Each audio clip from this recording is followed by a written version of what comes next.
Hello everyone, my name is Rajesh and today I am going to guide you how to install the SPD drivers on your computer. So I have already downloaded the drivers on my computer.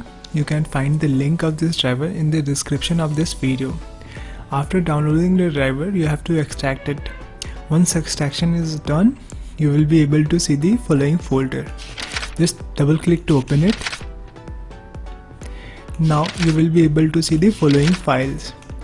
Now if your computer is on 64-bit, then you have to select this file. If you are on 32-bit, then you have to select this file.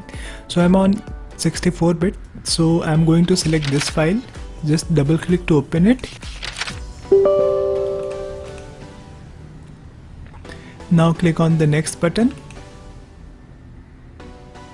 Now you will be able to see that installation is done. So just click on the finish button to exit the installation.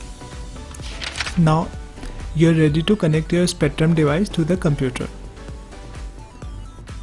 Now if you want to uninstall the SPD drivers on your computer, you have to use these two files. If you are on 64-bit, then you have to click on this file. If you are on 32-bit, then you have to click on this file. So I'm on 64-bit, I'm going to select this file.